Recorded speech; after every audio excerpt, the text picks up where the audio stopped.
Bom, boa tarde, pessoal.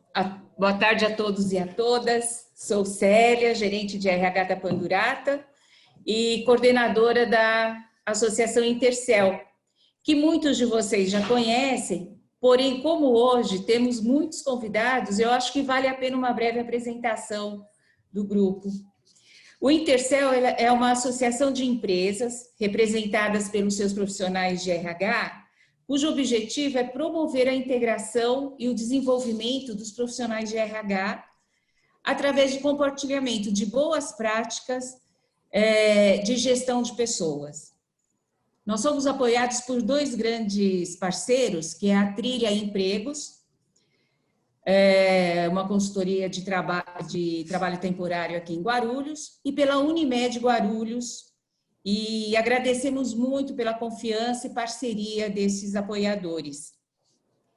A interação presencial, a qual promovíamos antes da pandemia, mensalmente, ela é sempre muito enriquecedora, né? Mas seguindo aí as regras deste novo padrão, deste novo normal, tenho a certeza também que teremos um excelente evento em parceria com a Lacaz Martins Advogados, representados aí pelo Dr. Renato Rossato, que já esteve presencialmente conosco em outra oportunidade, e hoje para falar sobre home office e as melhores alternativas. Quem não tem dúvida sobre o home office no dia de hoje, né? Nós mesmos já estamos cheios de dúvidas aqui, né, Rosana? As dúvidas deverão ser encaminhadas via Q&A e que serão respondidas no final da apresentação pelo Dr. Renato. Doutor Renato, muito obrigada pela parceria e pela sua generosidade em compartilhar seus conhecimentos, seus saberes com todos nós, profissionais de RH. Está com você. Obrigado. Bom, boa tarde então a todos e a todas. Meu nome é Renato, para aqueles que não me conhecem. Queria primeiramente agradecer mais uma vez a parceria com a Intercel, né? Como a Célia disse, já tive o prazer de estar presencialmente lá, visitando a associação. Foi uma experiência, e vem sendo, né? Porque essa troca de experiência ela é contínua, né? Vem sendo bem gratificante poder trocar com o Intercel. E aí eu fui convidado para fazer esse evento, e aí a gente optou por fazer em parceria, então está aberto também, a gente tem bastante aqui, vejo pelos presentes, bastante gente integrante da Intercel, mas também alguns clientes e parceiros do escritório que não estão tendo a oportunidade de conhecer a Intercel. Então, deixa eu projetar rapidinho, eu não vou usar o PowerPoint o tempo todo. O Adri está dando como que você disabled a share screen. Habilitado já. Vamos ver se está. Agora tá. Pronto. Muito bem. Vai ser bem rapidinho a utilização do PowerPoint. A maior parte da minha fala vai ser no cara a cara mesmo, tá? Eu gosto sempre de... Cadê? Sempre de fazer um jabazinho no começo, né? De chamar a atenção para o diferencial do nosso escritório, especificamente da nossa equipe trabalhista. Bom, a maior parte de vocês, boa parte de vocês já conhece nossa atuação como profissional, né, já trabalha conosco. Então, o que eu gosto de destacar como diferencial da equipe trabalhista, não só da equipe, de outras áreas do escritório, a gente não é aquele advogado chato do não. Sabe o advogado do não pode? Ah, isso não pode. Ah, isso é ilegal. Ah, isso a lei não deixa. Né? A gente é um advogado parceiro. Né? E o exemplo que eu sempre dou, para quem não é advogado, fica claro. A gente fala assim, Renato, posso matar minha sogra? Né? A resposta do advogado, a resposta do psicólogo, a resposta do policial, a resposta, enfim, né, do marido, talvez seja não pode. Né? A resposta do advogado é pode. Né? Porque se a gente olha o Código Penal, ele não está escrito proibido matar. Não está mesmo. Se a gente olha artigo 121 do Código Penal, está escrito lá, matar, pena de 6 a 30 anos. Então, não é que não pode. Poder pode, juridicamente falando, né? Poder, eu posso? Pode. Só que você pode pegar 30 anos de cadeia. Né? Então, você vai falar, Renato, mas é meio óbvio. É meio óbvio, mas quem trabalha no dia a dia com questões jurídicas, a gente percebe que isso faz uma diferença, né? Você saber, olha, eu posso, mas tenho esta consequência, esta vantagem, essa desvantagem. É diferente. Faz diferença na gestão do do dia a dia. Então, contem conosco para essas respostas mais claras e menos de não, né? E aí eu trouxe alguns, só para a gente começar a colocar, posicionar o nosso tema, né? Tem várias, né? Assim, aqui no escritório, o tema que eu mais tenho lidado ultimamente é home office. Então, políticas de home office, contratos de home office. Então, se tornou, de fato, o tema do momento, né? E aí algumas notícias. O Twitter avisa que funcionários podem ter home office para sempre. Coronavírus pode mudar Nova York, com home office permanente nas maiores empresas. XP adota home office até o fim do ano e pode tornar permanente. Então, assim, isso tem impacto numa série de questões, né? Se tem se falado muito na questão imobiliária, desvalorização, questão de escritórios, enfim, tem uma série de implicações que a pandemia trouxe. E aí, para a gente, antes de eu entrar precisamente nas questões jurídicas, eu queria compartilhar com vocês uma pesquisa, porque assim, a gente vem dizendo, todo mundo vem falando, porque o home office funcionou, porque a pandemia pegou a gente desprevenido e a gente percebeu que funciona, né?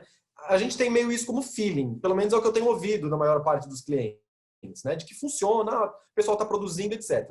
Mas eu acho que é legal a gente ter dados, né? Ter números, ter pesquisa para a gente entender e ver que, na verdade, essa nossa percepção faz sentido, né? Inclusive, agradeço a Rosana, que também é coordenadora do Intercel, foi ela que acabou compartilhando comigo, então como é legal essas trocas, a gente tem acesso às coisas que talvez a gente não teria.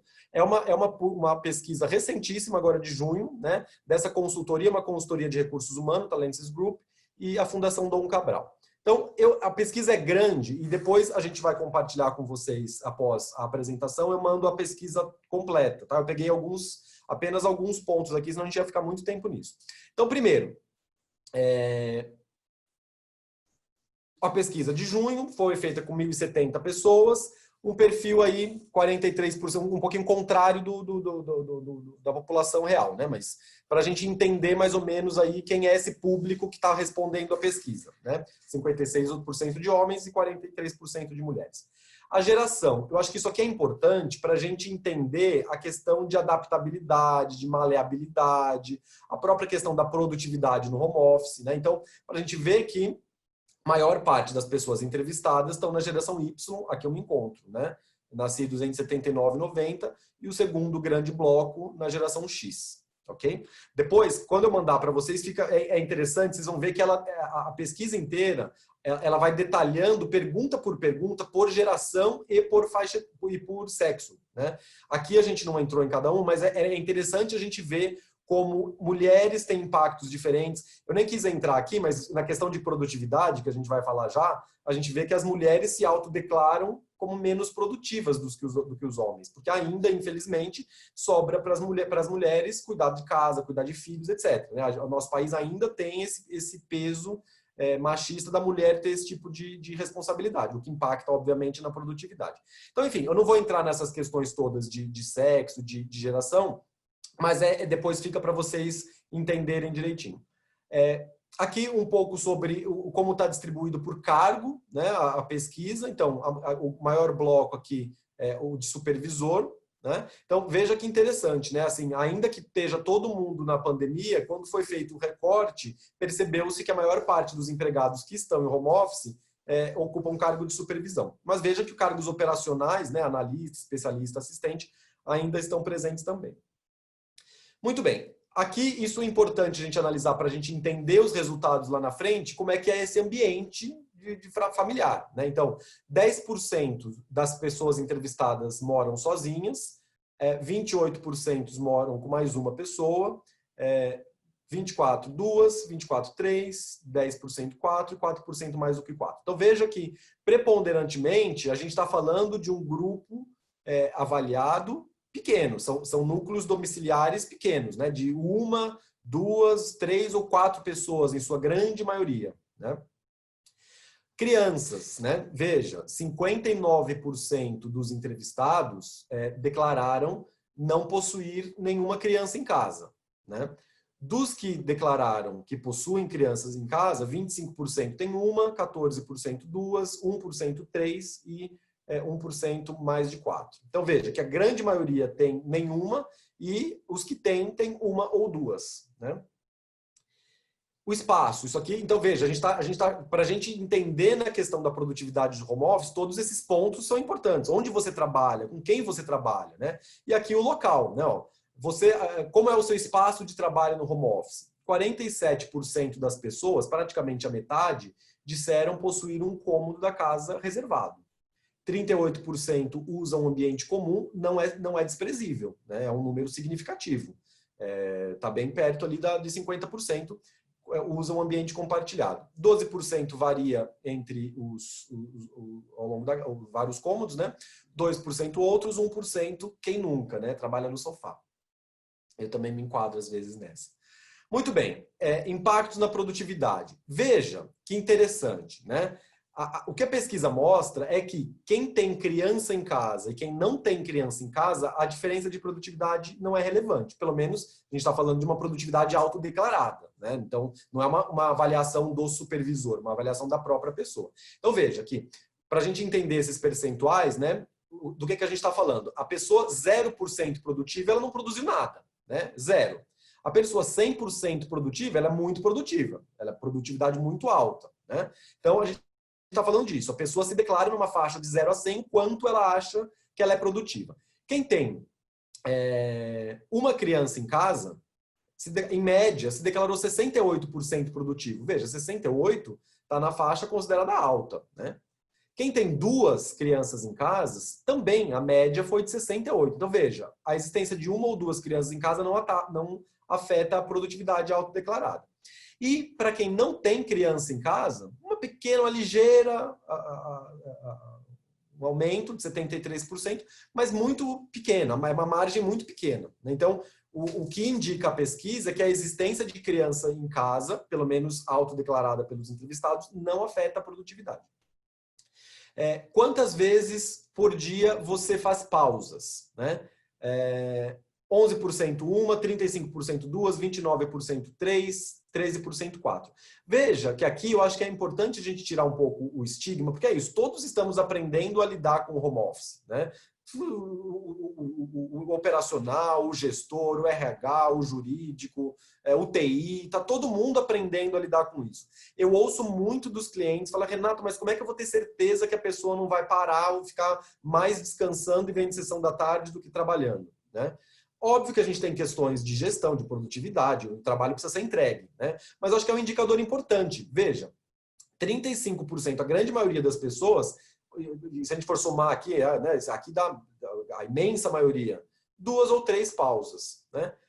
Não é diferente, pelo menos lá no meu escritório, a gente faz às vezes mais, até a pausa do cafezinho, a pausa de quem fuma, a pausa de ir no banheiro, enfim. Então, me parece que a dinâmica está bastante parecida, né? Horário de almoço também me parece bastante similar a relação do horário de almoço com o que a gente tem no escritório. Eu me enquadro nesse daqui, ó, 32% fazem menos de 1 hora, né? 39% em 1 hora. Então veja, a grande esmagadora maioria declara que está fazendo o almoço em 1 hora ou menos, né? Que é o que a gente vê muitas vezes no ambiente de trabalho. E aí, a produtividade, a pesquisa fez um recorte de empresas que já possuíam política de home office antes da pandemia e empresas que descobriram home office durante a pandemia, para tentar verificar se a cultura, a pré-existência da cultura do home office é um indicativo de maior produtividade. E percebeu que também não há grande diferença. Então, a produtividade nas empresas em que já existia algum tipo de home office antes da pandemia, a média foi de 72%. Nas empresas em que não existia nenhum tipo de ajuste de home office antes da pandemia, a produtividade média é de 69%. Então, ou seja, está muito parecido, né? E aí, enfim, finalmente a pergunta que a gente não quer calar, né? Como as pessoas avaliam ali a sua produtividade em grupo, porque o que se diz muito é isso. O trabalho, o home office ele é bom individualmente, mas em grupo, a interação em grupo perde, né? Não é o que a pesquisa indica, né? Então, a produtividade ela é 67%, ou seja, as pessoas são 67% produtivas quando elas trabalham sozinhas, 69% 66% em grupos de 3, 69 em grupos de 6, 73 em grupos de 6. Então veja que a produtividade ela vai aumentando. se a pessoa ela trabalha em grupo, ela é mais produtiva, pelo menos se declararam mais produtivas trabalhando em grupo do que sozinhas, né? Eu acho que o que isso indica é que assim, a gente estava antes da quarentena subutilizando, acho não, é notório, que a gente estava subutilizando tecnologias, né? A gente fazia eventos e reuniões, e deslocava, e trânsito, e gasolina, e papapá, sendo que, na verdade, a proximidade, a tecnologia nos garante esse tipo de proximidade. Grau de adaptação. A pergunta feita foi, você está fazendo o mesmo horário de trabalho de quando ia para o escritório? 41% das pessoas sim, 34% parcialmente, 15% não, se adaptou a uma nova rotina e 10% outro. Então, veja que, de uma maneira geral, as pessoas ou estão fazendo o mesmo horário ou parcialmente muito próximo a ele.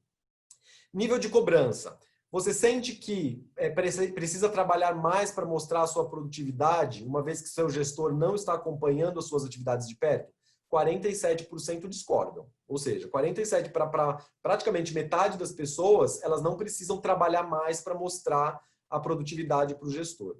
E o volume de trabalho? Quanto você acha que as suas tarefas de trabalho aumentaram na quarentena? A minha sensação, não sei a de vocês, a minha sensação é de que o meu trabalho aumentou 400% na quarentena, né? Mas a média aqui da pesquisa é que aumentou 50%. 100% seria o dobro, né? E 0 seria não aumentou nada, né? Então, a gente estaria falando de dobro, de 50% seria o dobro, seria 50% de aumento, né? Um aumento razoável. A pesquisa ela faz esse recorte por área, aqui mais a título de curiosidade, né? Que a minha percepção não é compartilhada pelo pessoal do mercado jurídico só. 65% de aumento do trabalho. E o que mais aumentou? Comercial. Cadê? Recursos humanos. Recursos humanos está lá quase no topo, né? Recursos humanos, TI, eu fiquei surpreso quando eu vi, né? Porque houve um movimento grande aí de TI para correr atrás de questões de segurança, etc. Isso aqui foi importante, né? Então, veja, é inegável, vou voltar aqui, é inegável que houve, as pessoas estão dizendo que aumentou o trabalho em home office. Estou trabalhando mais em home office, 50% mais, né? Pessoal de comercial, 80% mais. Pessoal de recursos humanos, 78% mais. Então, a pesquisa perguntou se houve diminuição das equipes.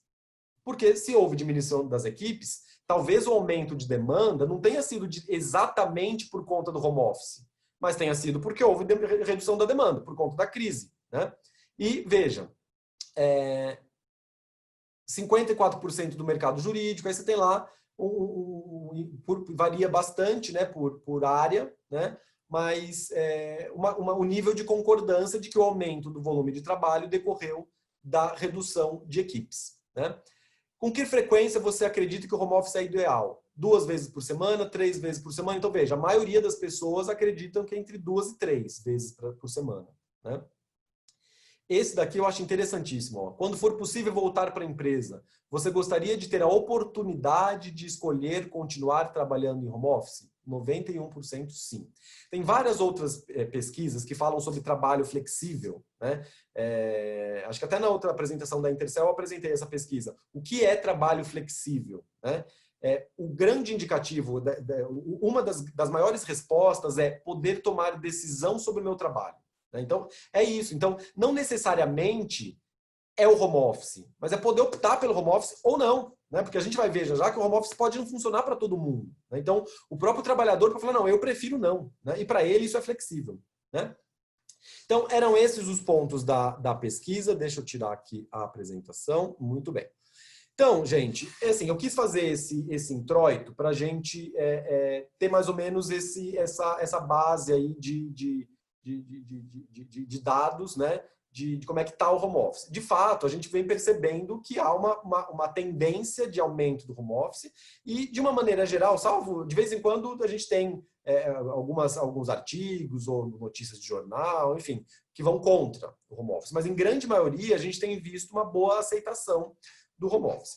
Então, vamos, como a gente prometeu, né, as melhores práticas. O que a gente faz, então, para garantir que a gente reduza passivo, não tenha problema com reclamação trabalhista, não tenha problema com autuação, etc. e tal. Então, vamos, eu acredito que agora mais uns 20, 25 minutos eu faço essa abordagem e aí a gente vai ter uns 20 minutos finais para perguntas, tá? Tô vendo que estão chegando várias perguntas aqui já. Fiquem à vontade para irem fazendo, tá? Bom, a primeira coisa que eu queria salientar, eu acho que é importante. Eu ouço isso todo dia. Ah, porque teletrabalho é diferente de home office. Ah, porque minha empresa está em teletrabalho, mas ela estava em home office. Ah, porque a empresa do meu marido está em home office, mas a minha está em teletrabalho. Gente, é sinônimo. Teletrabalho e home office é exatamente a mesma coisa. Teletrabalho é a maneira brasileirada e home office é a maneira de inglês. Né? Home office em inglês é trabalho em casa. Né? Teletrabalho, trabalho à distância. Então, é exatamente a mesma coisa. Quem está usando, e tem gente usando, gente séria, assim, jurista, né, faz artigo na internet defendendo que tem diferença. É questão de você querer criar pelo em ovo e querer criar uma classificação nova. Quem usa essa teoria, usa home office para quando ele não é preponderante. Então, home office, assim, a pessoa ela vai para casa, ela trabalha em casa uma vez por mês, uma vez por semana, é esporádico. Né? Então, ela chama isso de home office. E chama de teletrabalho quando é preponderante. Né? Por quê? Porque a CLT, a lei brasileira, ela diz, ela traz toda uma regulamentação sobre home office, e ela diz que essa regulamentação se aplica quando houver trabalho em casa, ou trabalho fora da empresa, de maneira preponderante. Né? O que isso quer dizer? Então, quer dizer que quando não é trabalho fora quando não for preponderante, for esporádico, então não é teletrabalho? Não é teletrabalho, mas também não é home office. Né? Assim, é um limbo, cai num lugar em que a lei não regulamenta. Tá? Então, isso é importante a gente ter em mente. A lei brasileira, tudo que a gente vai dizer, tudo que eu vou dizer daqui para frente, se aplica para uma situação de preponderância. O que é preponderância? A maior parte do tempo. Né? Então, 3 dias, eu diria 3 dias da semana ou mais. Né? Ah, mas o empregado não fica 3 dias da semana, ele fica às tardes. Bom, se a maior parte do tempo, todos os dias ele vai para a empresa, mas na maior parte do tempo ele vai para ele fica em home office, não tem regra, né? Não tem número de horas, não tem número de dias. O que a lei usa é a palavra preponderante. Para quem não tem o trabalho preponderante, você cai realmente num limbo, porque toda a regulamentação ela não se aplica em tese. E de fato, né, por exemplo, a gente vai ver já que quem está em home office preponderantemente não tem controle de jornada, ou seja, não bate ponto, não tem hora extra, não desconta por falta, não tem regime de jornada de trabalho. E o empregado que não está preponderante, ele fica em casa um dia por semana só. Né? Então, neste dia, na semana, ele não vai ter o controle de jornada e nos outros dias ele terá. Né? É um caminho a se seguir. Mas, como eu falei, é um caminho, só é uma tese. Porque efetivamente está num limbo. Tá? Então, o primeiro ponto é esse. Home office é quando é preponderante. Home office ou teletrabalho são sinônimos, mas quando é preponderante. Segundo ponto, precisa obrigatoriamente, querendo ou não querendo, fazer por escrito. Ah, mas eu não quero, mas precisa.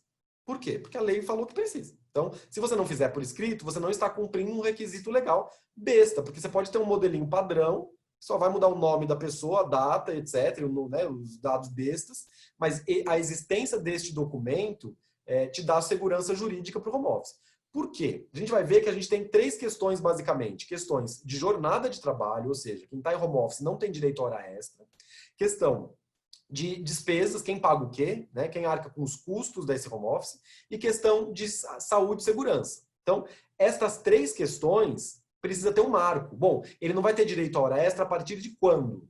Né? Ele tá trabalhando em casa e, portanto, se ele sofrer um acidente do trabalho, a questão de ergonomia, etc., a partir de quando? Precisa saber exatamente quando ele passa do regime presencial para o regime de home office. Então, tem a questão do marco temporal e tem a questão do que ele faz.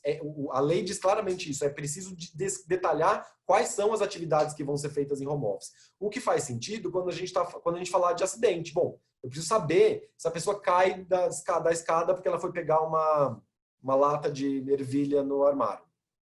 Só que ela trabalha em casa. Então, ela sofreu um acidente do trabalho? Não, porque pegar ervilha no armário não faz parte das atribuições que ela faz em casa. Então, é importante deixar claro, olha, é um trabalho de escritório. Tá lá, você vai ficar trabalhando, fazendo as coisas que você faz no escritório. Então, isso ficando claro, te protege lá na frente com relação a isso, tá? Então, precisa fazer o acordo. Quem não fez ainda, já está, mas eu sei que 99% já está em home office, né? A medida provisória, uma medida provisória das 200 milhões de medidas provisórias que saíram nessa pandemia, uma delas permitiu que isso fosse feito por conta da pandemia em até 30 dias.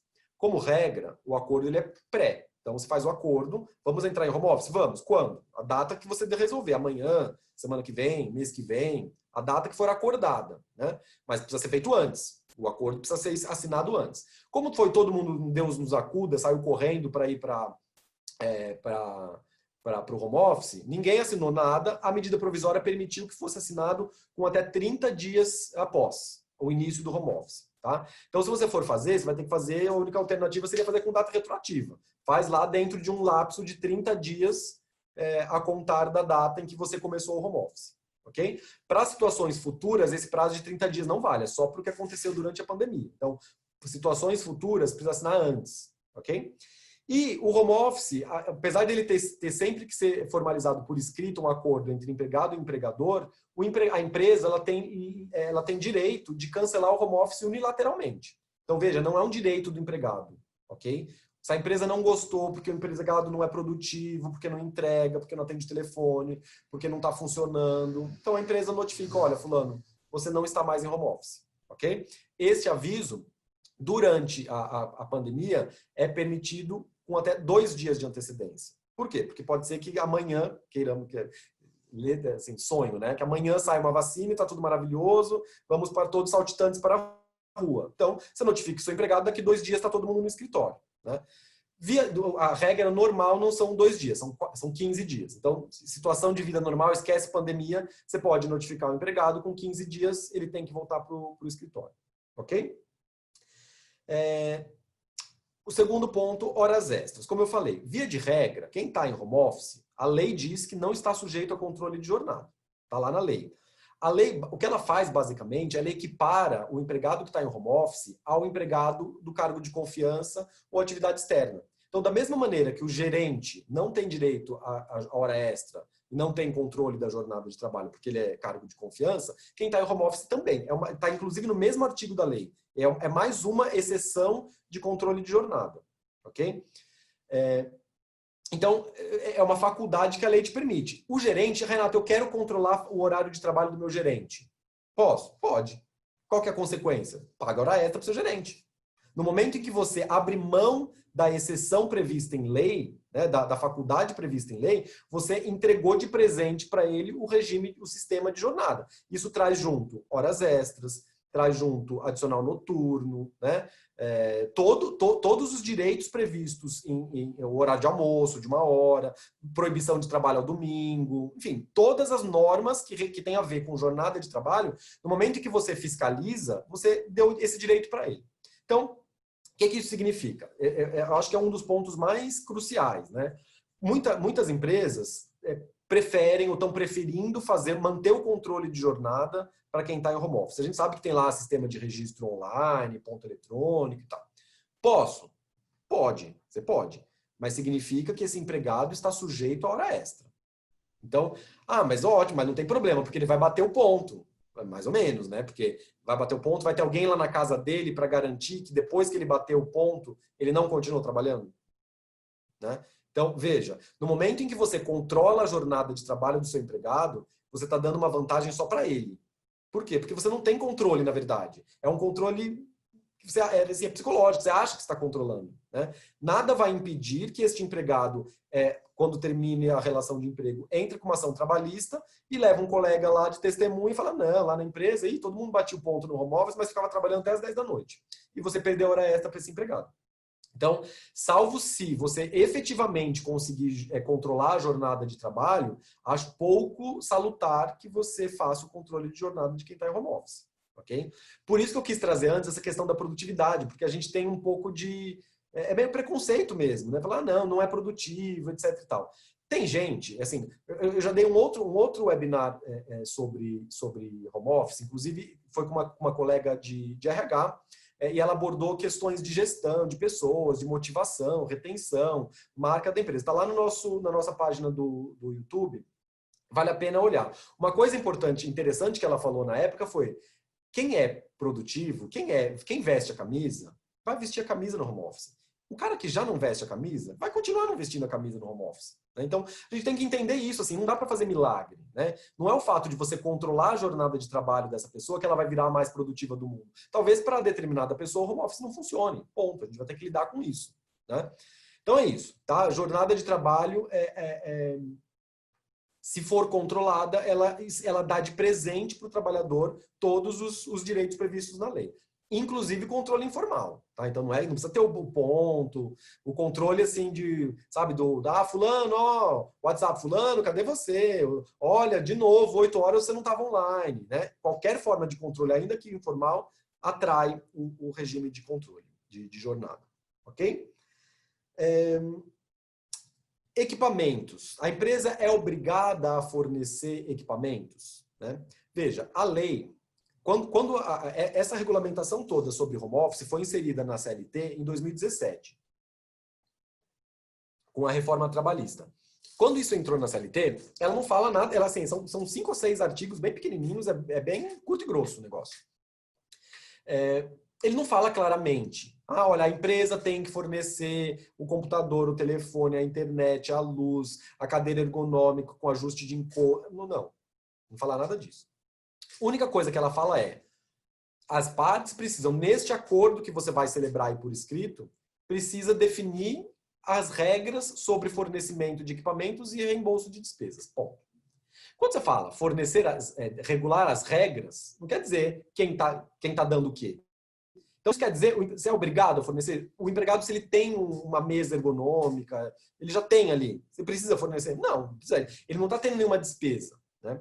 Agora, a regra geral que se aplica no direito do trabalho como um todo é do empregador, ou seja, da empresa, o ônus de arcar com as despesas, com os custos e com qualquer investimento necessário para a prestação de serviço. É da empresa. Okay? Então, via de regra, se houver a necessidade de um computador, a empresa tem que fornecer o computador. Né? Mas não tem computador para todo mundo. O empregado pode usar o computador dele? Ele pode usar o computador dele. Agora, veja, ele está utilizando o computador dele para trabalhar. Eventualmente, ele pode pedir uma indenização porque ele está gastando o computador dele. Né? Eu sei que durante a pandemia a gente acabou fazendo isso com frequência. No próprio escritório a gente acabou, em algumas situações, utilizando. Mas quando a gente agora for colocar a casa em ordem, né, é da empresa a obrigação de fornecer equipamento de trabalho. Quando a gente está falando do computador, é fácil. Assim, o computador é meio óbvio. Né? Você fala, você não tem muita dúvida. Né? Só que quando a gente começa a falar de outras questões, começa a ficar um pouco mais... Por exemplo, a cadeira. A cadeira com ajuste de altura para o braço, para a pessoa não ter bursite, tendinite. Né? A lei não fala. A lei é omissa com relação a isso. Né? O que a lei fala é que cabe à empresa garantir que o empregado treine o empregado com relação a questões de saúde e segurança do trabalho. Então, a empresa ela tem que orientar o empregado, né? Ensinar o empregado para que ele se proteja, para que não tenha um acidente do trabalho, uma doença profissional. Né? E aí é isso. Então, veja, orienta, olha, você precisa sentar, você não pode trabalhar no sofá. A gente viu lá que 1% trabalha no sofá, né? Não pode trabalhar no sofá, você tem que trabalhar com iluminação adequada, você tem que trabalhar com a postura adequada, o apoio do braço, etc. E tal. Isso é ônus da empresa. Tá? Então, você precisa treinar o seu empregado, fazer uma cartilha, e a lei ela usa a palavra ostensivamente. Você precisa treinar ostensivamente, treinar muito. Né? Então, é palestra, é treinamento presencial, é cartilha, é vídeo, é pílula de informação lá no e-mail dele, é ficar enchendo a cabeça desse cara para ele se proteger. Agora, com relação à cadeira, à mesa, à iluminação, ao home office em si, a lei não trata disso. Tá? Não sei se vocês já viram, recentemente saiu uma ação civil pública que moveram contra a Petrobras, pedindo para a Petrobras garantir cadeira, mesa, enfim, mobiliário ergonômico para todos os trabalhadores. E aí o Ministério Público entrou com essa ação e conseguiu uma liminar. Né? A liminar foi derrubada em segunda instância. Então, veja, foi cancelada essa obrigação. Né? Mas veja que o tema está aí na boca do povo. Né? Então, eu acho que vale a pena ficar atento a isso. né? Eu entendo que assim, não é obrigação da empresa garantir que fornecer o mobiliário. Não está escrito na lei. Né? E veja, uma cadeira, uma mesa, todo mundo tem em casa. O computador, como eu falei, é mais simples. Né? É óbvio que a empresa tem que fornecer. Agora, é importante ter em mente o seguinte, se o empregado sofrer uma lesão no ombro porque ele trabalhou na mesa da cozinha, a empresa vai ser responsabilizada. Vai ser responsabilizada. Ou pode ser responsabilizada. Então, veja, não tem a obrigação, mas se puder fornecer é melhor. Né? Todos devem ter visto, saiu no jornal, aí a XP, quando ela decidiu que ela ia mandar o home office para todo mundo, ela botou as cadeiras no caminhão e mandou a cadeira para todo mundo. A cadeira com ajuste de braço. Né? Então é isso. E assim, muitos de nós também, a gente tem a cadeira lá no escritório também que está encostada. Por que não oferecer a cadeira para o empregado se proteger? Né? Enfim, então tem essas questões que a gente tem que ficar atento. Eu honestamente acho que em breve deve sair regulamentação mais detalhada sobre isso. Lá em 2017, quando surgiu a regulamentação sobre home office, ninguém imaginava que do dia para a noite ia todo mundo ficar em home office. Então era uma lei muito genérica, que tratava dos principais problemas que se enfrentavam com o home office, que eram esses, né? Hora extra, ergonomia e despesas. Né? Agora eu acho que deve sair regulamentação. Provavelmente as NRs devem ser alteradas, enfim, deve sair regulamentação estabelecendo alguma coisa para o empregador ficar de olho com relação a isso. Tá?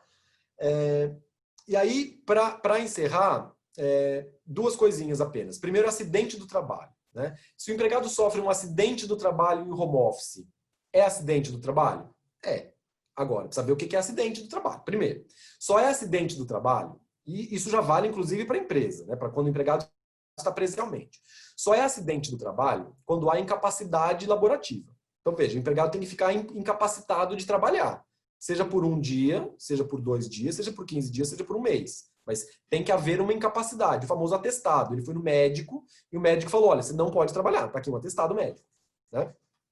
Então, pequenos acidentes domésticos, né, bateu, caiu, não sei o quê, que não impliquem em incapacidade laboral, são irrelevantes para fins de acidente do trabalho.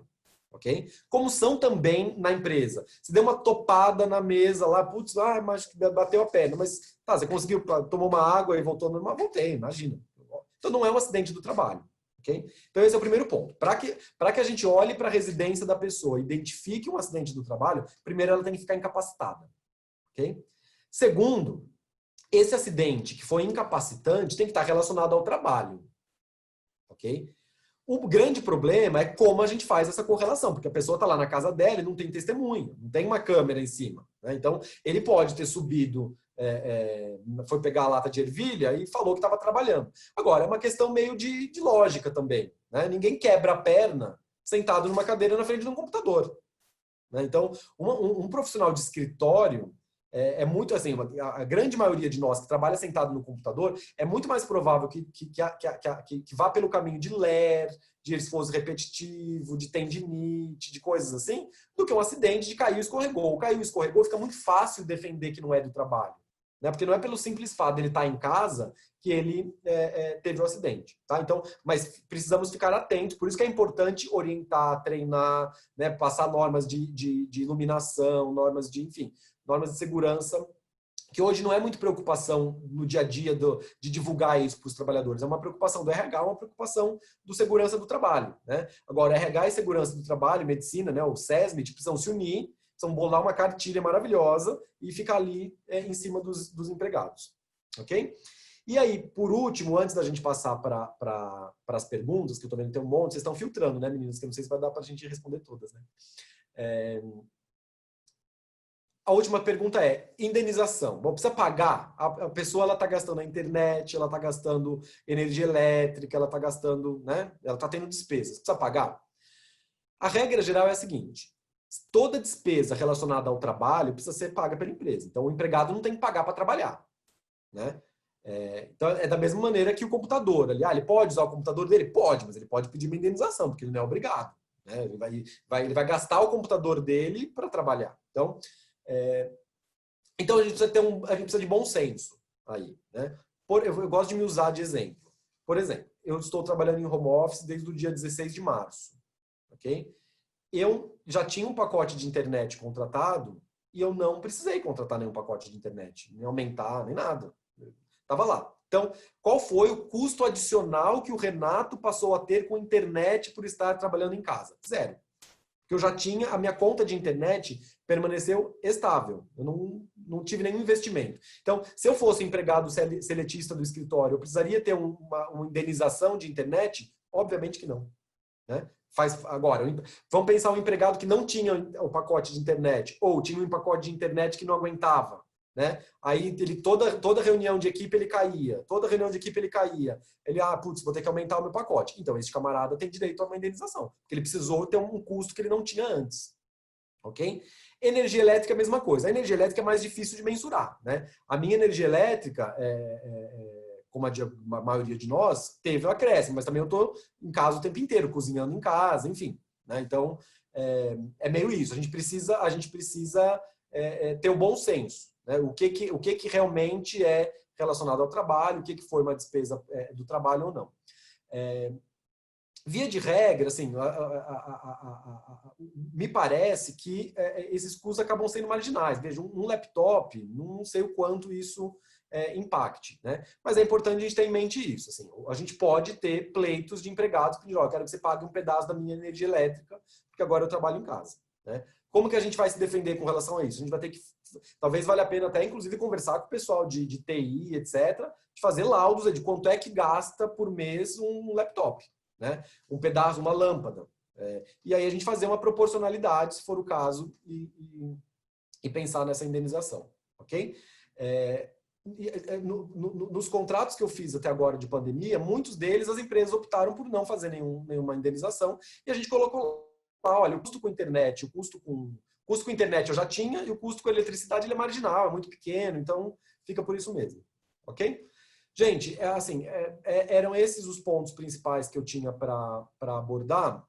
Eu vou encerrar por aqui e deixar para as perguntas, que eu acho que aí enriquece mais com a realidade de vocês. Tá bom? Meninas, eu vi que tem várias aqui, vocês filtraram, querem que eu vou... Nossa, quantas? Como que vocês querem fazer? Eu acho que você pode ir lendo, né, Renato? Tá bom. Ou Vai não, sei mais lá, se fácil, quiser né? que eu leio também. Não, eu vou. Então, vamos lá. Dismiss. Então, o Lúcio pergunta, né? Como se enquadraria a situação de que não for preponderante? Né? Assim, o que eu tenho sugerido, mas é uma criatividade jurídica, tá? Sabe que nós, advogados, a gente tem que também ser artista, né? O que eu tenho sugerido é que a gente aplique o regime de home office para os momentos em que o empregado está em casa e que não aplique para os momentos em que ele está na empresa. Então, veja, o não preponderante é o camarada que está 2 dias em casa, 1 ou 2 dias em casa e 3 dias na empresa. Então, teoricamente, controle de jornada, tudo normal.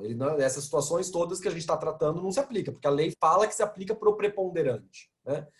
O que eu acho razoável defender, porque a lei talvez não tenha ido nesse nível de detalhe, é no documento que a gente implementa o home office, a gente coloca, olha, ele trabalha de segunda e terça em casa e, portanto, de segunda em terça ele não tem horas extras, ele não vai ter controle de jornada. E aí você abona lá no ponto dele, porque de quarta, quinta e sexta ele vai bater o ponto na empresa, vai ficar faltando no final do mês, você vai abonar e se der uma fiscalização, você vai mostrar o contrato de home office. Então, ó, tá aqui, tá abonado, porque ele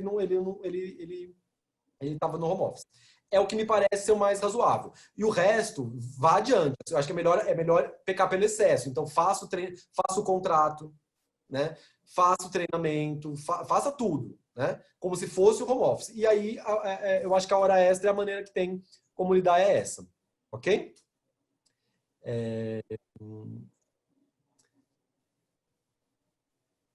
Aqui já foi também.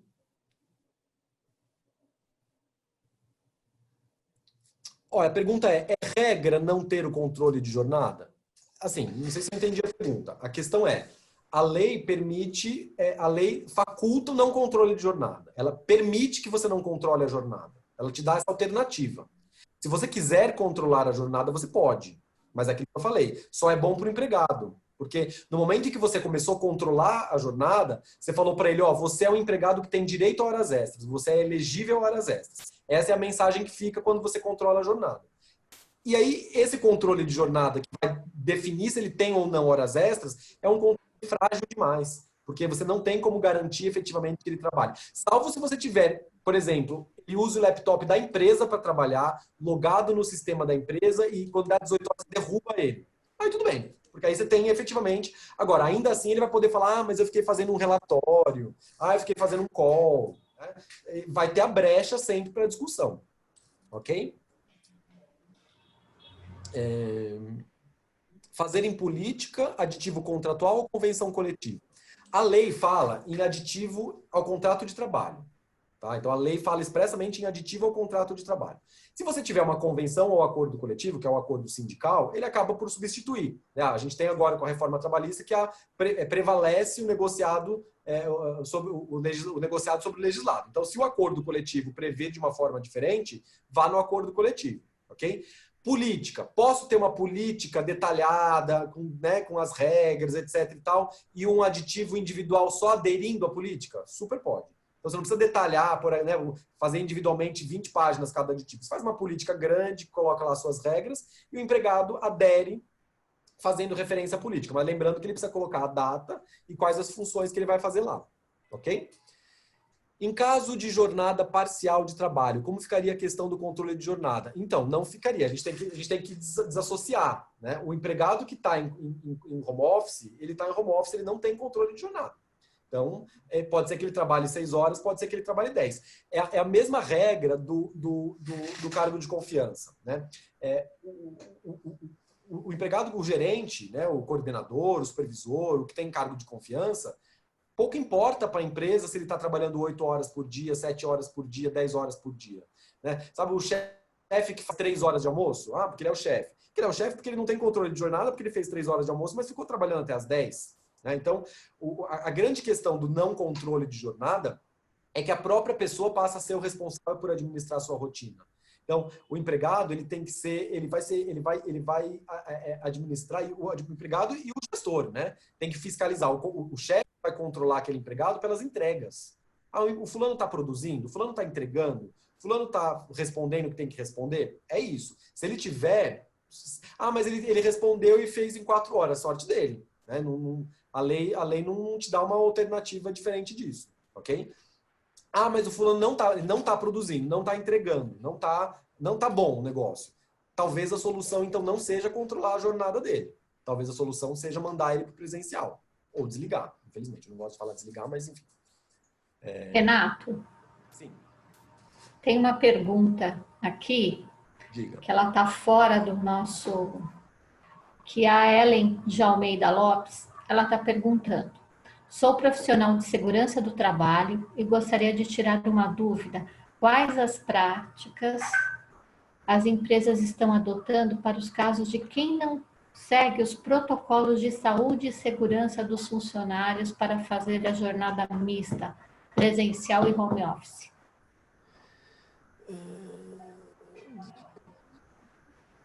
Quais práticas as empresas estão adotando para casos de quem não segue protocolos de saúde e segurança? A regra geral de quem não... Assim, é dever da empresa garantir que o empregado siga o protocolo de segurança. Então, é aquela história. O empregado que não usa o protetor auricular, o empregado que, né, da fábrica que está sem o óculos de proteção, sem a bota, sem a luva, etc. A empresa tem que garantir que ele usa. Mas ele não quer. Você tem que fazer ele querer. Mas se ele não quiser, o que eu faço? Se ele não quiser, ele está descumprindo uma norma, uma ordem da empresa. Então, portanto, ele deve ser punido. Como que você pune empregado? Advertência, suspensão, justa causa. Né? No home office é a mesma coisa. O problema é a dificuldade de fiscalizar. Como é que você vai fiscalizar que o empregado está trabalhando bonitinho na cadeira ergonômica que você deu e não trabalhando no sofá? Você não tem como. Né? Por isso que é importante ter o documento pelo qual ele declara que foi expressamente, ostensivamente treinado com relação a isso. De certa forma, você está transferindo para o trabalhador essa responsabilidade. A gente está nesse momento de cada vez mais, né, de negociação, de dar mais poder para o trabalhador tomar parte aí na gestão do dia a dia. Ok? Deixa eu ver o que mais temos aqui. Se a gente ainda tem mais 8 minutinhos. Parará. Os contratos podem ser assinados digitalmente? Olha, via de regra, a assinatura digital é válida desde com certificado digital. Então, certificado digital é como se fosse o eCPF que se fala, né? Eu tenho, todo advogado tem para a gente poder usar nos processos judiciais. Então, eu tenho como se fosse um pendrive que eu coloco aqui no meu computador.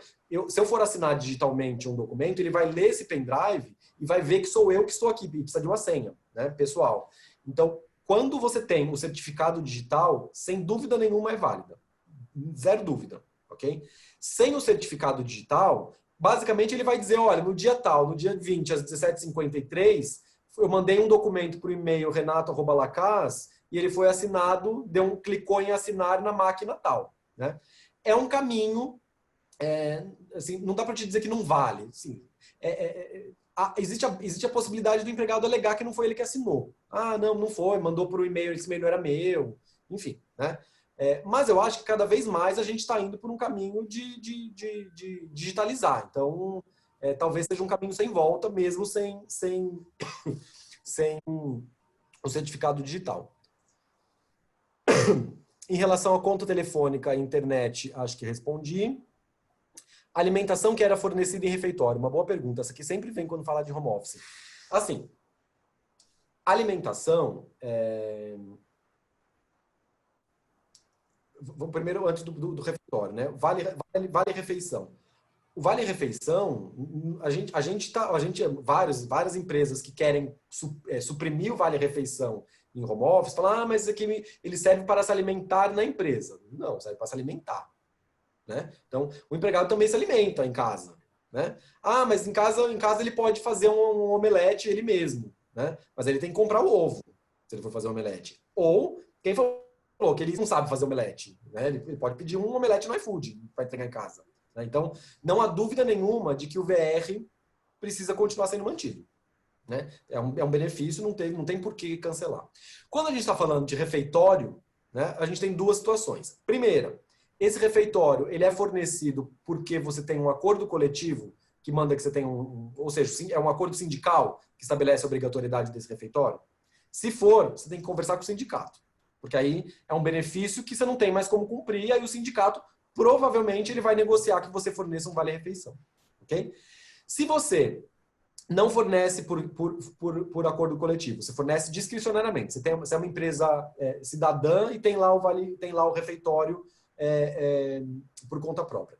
Em tese, os benefícios integram o contrato de trabalho. Em tese, não. Todos os benefícios integram o contrato de trabalho. Então, em tese, integrou o contrato de trabalho, né? É possível defender que você não tem como é que eu vou fazer? Vou mandar uma marmitex para casa do empregado todo dia? Né? Então, dá para você defender que como você dava o benefício in natura, como agora não está mais presencialmente, esse benefício vai ser suprimido. Mas é aquela história, quando a gente fala de direito do trabalho, sempre que a gente tem uma alteração prejudicial, qualquer prejuízo para o empregado, é complicado, ele é passível de indenização. Então, o que eu sugiro é que mesmo se você não tiver um acordo com o sindicato, que você procure o sindicato para regular essa situação. Ou, se for o caso, voluntariamente forneça o vale-refeição ao invés da empresa da alimentação in natura. Penúltima pergunta para a gente encerrar no tempo. Você falou que não tem regra na lei para o custeio de nada. Entendi que tudo tem que ser acordado correto. Olha, assim, a lei ela fala que o acordo ele tem que prever a indenização, a responsabilidade por indenização. Ou seja, o que se entende disso? Pode-se prever que não vai ter indenização, né? Ela não está dizendo assim, olha, a lei não fala assim, o acordo tem que prever qual será o valor da indenização. Não. Ela diz, o acordo vai prever a responsabilidade por indenização. Pode dizer, olha, o empregado é responsável por manter isso. Então, o que está objetivamente na lei é que cada parte pode negociar. Vai do caso a caso, porque é o meu exemplo. No meu caso específico, não tem por que indenizar, porque não teve custo, né? Mas, via de regra, isso a gente não pode esquecer. Como regra geral do direito do trabalho, está lá no artigo 3º da CLT, logo no comecinho. É ônus do empregador, da empresa, arcar com os custos, com os ônus do empreendimento econômico. Então, se o empregado tiver uma despesa, não é porque não está na lei obrigatoriamente que tem que indenizar, que não vai ter, né? Então, a regra é essa, ok? Não há obrigatoriedade do registro de ponto quanto à adoção do teletrabalho? Não há.